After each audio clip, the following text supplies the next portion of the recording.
और नमस्कार दोस्तों। आज हम सभी खोटा कहानी संग्रह में अ, जो है छहर उसे देखेंगे। और छहर जो कि एक खोटा कहानी है, इसको चित्रंजन महतो चित्रा ने लिखा है। और इस छहर खोटा कहानी में 10 कहानियाँ हैं। और 10 कहानियाँ हैं। और छहर खोटा जो कहानी संग्रह है उसको चित्तरंजन महतो चित्रा ने लिखा है, इसलिए थोड़ा सा हम लोग चित्तरंजन महतो चित्रा के बारे में जानकारियाँ प्राप्त कर लेते हैं। तो इनका जो उपनाम है वो चित्रा है। इनका जन्म जो हुआ था 1946 ईस्वी में जितिया पर्व के दिन हुआ था। इनकी माता का नाम धनिया देवी, पिता धनीनाथ महतो थे। इनकी जानकारी, इसका पता बताएं तो ग्राम प्लस पोस्ट इनका लारी था, जिला रामगढ़। शिक्षा के बारे में बात करें तो ये भूगोल से एमए किए हुए थे और ये 1966 में एमए की पास किए थे। और इनका जो पेशा था वो था हाई स्कूल शिक्षक थे। इनकी कुछ प्रकाशित कृतियां हैं जो है जिनकी दो खोटा उपन्यास है और छहर जो हम लोग पढ़ रहे हैं खोटा कहानी संग्रह है और एक महराई महराई है। जैसा कि हम सभी जानते हैं कि चित्रे महतो चित्रा के द्वारा जो लिखा गया कहानी संग्रह है वो छहर है।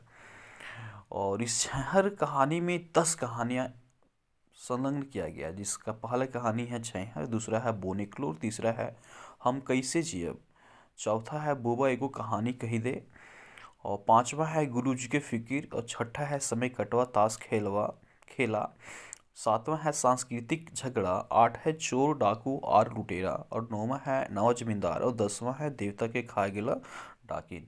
तो इस प्रकार से हम लोग बोल सकते हैं कि चित्तरंजन महतो चित्रा के द्वारा जो लिखा गया कहानी संग्रह वो छहर है। और छहर में जो कहानी संग्रह है कुल उसका पहला जो है वो छहर है। और इसमें 10 कहानियां हैं, मतलब चित्तरंजन महतो चित्रा के द्वारा जो कहानी लिखा गया है उसमें 10 कहानियां हैं। और उसका जो मुख्य कहानी का नाम है वो छहर। और छहर में कितनी कहानियां हैं? 10। चूंकि इसका पहला कहानी छहर है इसलिए इस किताब का जो शीर्षक ही रख दिया गया, छहर रख दिया गया है। अब हम इसमें से पहला जो इसका कहानी है उसे देखते हैं।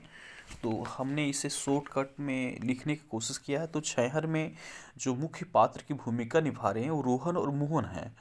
जो रोहन होता है वो बुरी आदत जैसे शराब उराब का सेवन करता है, लेकिन मोहन में ऐसा कुछ भी नहीं है। रोहन और मोहन के बारे में बात करें तो ये दोनों दिहाड़ी मजदूर होते हैं। और छहर कहानी में जो बताया गया है कि कौन व्यक्ति किससे छाँव में रहता है। जैसे हम लोग बात करें कि रोहन और मोहन, ये रोहन मोहन दोनों दिहाड़ी मजदूर करते हैं, दोनों दिहाड़ी मजदूरी करते हैं। इन दोनों में से रोहन जो होता है बुरी आदतों में फंसा रहता है, जैसे शराब उराब पीना, अपने बच्चों को ना पढ़ाना लिखाना, ये सब इसके अंदर होता है। जबकि मोहन जो होता है ये भी दिहाड़ी मजदूर करता है, लेकिन ये बुरी आदत जैसे में फंसा नहीं रहता है। ये अपना खुशहाल जिंदगी जीता है तथा अपने बच्चों को पढ़ाता लिखाता है। अर्थात बोल सकते हैं कि जो रोहन है वो अपने बाल बच्चों को पढ़ा लिखा कर काबिल नहीं बना पा रहा है, जबकि जो मोहन है वो अपने बच्चों को पढ़ा लिखा कर काबिल बना रहा है। बल्कि दोनों दिहाड़ी मजदूर कर रहे हैं, लेकिन दोनों में अंतर क्या है? तो छह। जो रोहन है वो गांव के एक सूरज नारायण चौधरी है जो कि जमींदार है, उसके यहाँ रहता है, उनका सेवा करता है। और जमींदार के बारे में हम तो जानते ही हैं, कभी जमींदार सोचते हैं कि लोग जनता मूर्ख रहे, जिसे हमारे देश के नेता लोग सोचते हैं कि पार्टियां सोचती है कि हमारे देश के लोग एकदम मूर्ख रहे हैं। उसी प्रकार से सूर्य नारायण चौधरी जो गांव का जमींदार होता है वो रोहन उसी के यहाँ काम करता है। उसका परिवार भी यहाँ काम करता है। और वो जो जमींदार होता है वो चाहता है कि रोहन जो है हमेशा उसके आ, गुलाम करते रहे, जिसके कारण से जो जमींदार होता है वो रोहन को शराब जैसे बुरी आदतों में फंसा देता है। ऐसे भी आप लोग सुने होंगे कि प्राचीन कालों में जमींदार लोग जो थे काम करवाने के वजह में जिससे तुच्छ व्यक्ति समझते थे उनको दारू का आदत, शराब का आदत लगा दिया करते थे ताकि वो आगे आगे बढ़ ना सके। तो इस प्रकार से बोल सकते हैं कि रोहन जो है वो गलत छाया में रहता है, गलत छाँव में रहता है। अर्थात सूरज नारायण चौधरी के यहाँ रहता है जो भी कि जमींदार होता है, और सूर्य नारायण चौधरी जो है उसे बुरी आदतों में फंसा देता है, बुरी संगति में फंसा देता है, जिसके कारण से वह बुरी बुरी चीज़ करते हैं और अपने बाल बच्चों को पढ़ा नहीं पाता। वही बात करें मोहन का, तो मोहन भी दिहाड़ी मजदूर है बट एक खुशहाल ज़िंदगी जीता है। क्यों? क्योंकि ये अपने गांव के जो गुरु जी हैं देव चौधरी उनके संगति में रहता है, उनके छाँव में रहता है, जिसके कारण से आप सभी जानते हैं कि गुरु जी का जो गुरु जो होते हैं उसका मुख्य उद्देश्य ही होता है किसी के जीवन का निर्माण करना।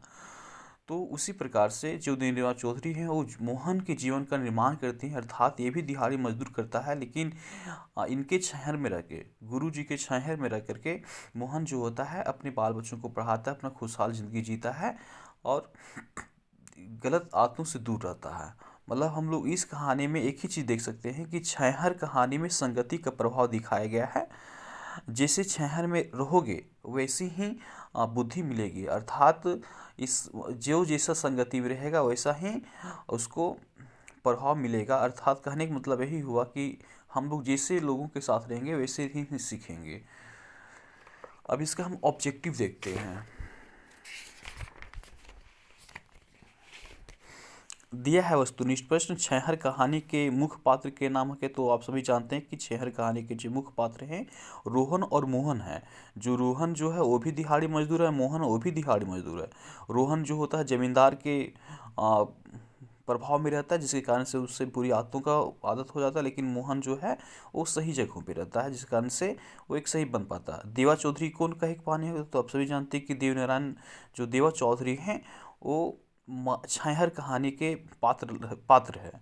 देवा चौधरी की हल है, तो देवा चौधरी आप सभी जानते हैं कि देवा चौधरी एक गुरु जी थे जो मोहन उसी की छाँव में रहा करता था। सूर्यनारायण चौधरी की रहू हल है, तो सूर्यनारायण चौधरी जो था उस एक जमींदार था, कुष्ठ जमींदार था, जो रोहन को बुरी आदतों में फंसा देता है। सूर्यनारायण चौधरी के हुक्मदारी कौन करो हल है, सूर्यनारायण चौधरी के हुक्मदारी जो करता था मोहरोहन करता था, जिस कारण से वो गुलाम था उसका। सूर्यनारायण चौधरी के बापे के नाम की है, तो सूर्यनारायण चौधरी के बापे के नाम जो है था वो बिरजू चौधरी था, बिरजू चौधरी। झगन साहब कौन कहा है कि पात्र लागे, झगन साहब कौन कहानी के पात्र लागे है, छहर। झगन साहब जो है वो छहर कहानी के पात्र है। कहानी में छहर केकरा कहल गेल है, तो कहानी में छहर शरण संगति के कहे गल है, मतलब जो जैसा संगति में रहेगा वो वैसा सीखेगा।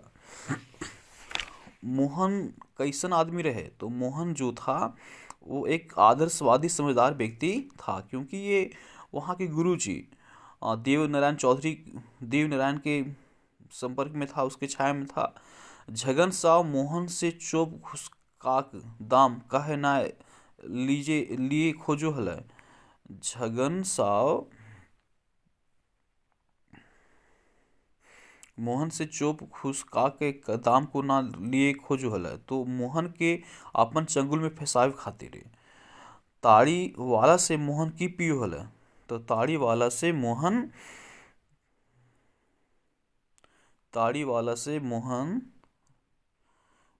दूध पीता था, पानी ताड़ी वाला से मोहन की पियो होला, तो ताड़ी वाला से मोहन पानी पियो होला।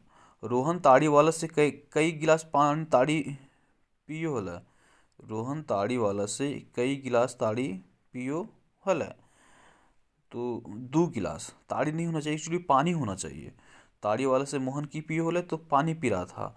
रोहन ताड़ी वाला से कई गिलास ताड़ी पियो होला, तो 2 गिलास ताड़ी पी रहा था। यहाँ ताड़ी से मोहन की पियो होला, ताड़ी वाला से ताड़ी ही पीना होना चाहिए, लेकिन ऑप्शन में यहाँ पे भी मतलब पानी दिया हुआ है, थोड़े से देख लीजिएगा। झगन साव मोहन के देख के की कहो होला, तो झगन साव मोहन को देख के पकौड़ी खाए बोला था। झगन साव जो है मोहन को देख के बोला कि चलो पकौड़ी खाते हैं। दारू नी पीबे पकौड़ी तो 2 चाय वो खाएगे, ई बतिया के कह रहा, तो ये बात जो है वो झगन साव मोहन के बोल रहा है कि दारू ना पीबे तो ना पीबे, लेकिन पकौड़ी 2-4 गो जरूर खेबे। मीन्स यहाँ पे संगति का भी बहुत देख सकते हैं कि कितना अच्छा संगति है झगन साव मोहन के बारे में, या फिर मोहन दोनों में कितना अच्छा मेल मिलाप है। मोहन के संगे रोहन के देख के देवा चौधरी गुरु जी की कहला, तो जब मोहन के साथ रोहन देवा चौधरी के यहाँ गुरु जी के यहाँ गए तो बोले गुरुजी कि आज कैसे हिंदे डकर भुला गेल, मतलब आज कैसे डहर भुला गेल कि जो तुम यहाँ पे आ गए हो। अगला है हमर फीस दारू मोध साफ ई के आर ककरा कहिले हमार फीस दारू मोध साफ ई केकरा कहे गए? देवा चौधरी रोहन के बात बोला था। देवा चौधरी रोहन के गुरुदक्षिणा में कई गो चीज मांगे हथिन। तो देवा चौधरी रोहन को गुरुदक्षिणा में 3 गो मांगे हथिन। तो 3 गो क्या मांगा था? तो 3 गो जो मांगा था वो शराब, आलस और बुरी संगति को छोड़ने के लिए बोला था। शराब, आलस और बुरी संगति को छोड़ने के लिए कहा था। देवा चौधरी गुरु दक्षिणा रुपए रोहन से कौन कौन 3 चीज मांग ले? तो आई थिंक तन मन धन। मोहन रात के की पियो होले?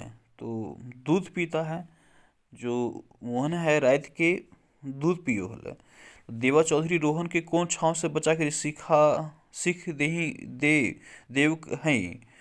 तो ललकवा छैहर ले गे। देवा चौधरी रोहन के कौन छैहर से बचा के सीख देव है? तो ललकवा छैहर ले। धन्यवाद दोस्तों, आशा कि आपको ये वीडियो पसंद आया होगा। Thank you.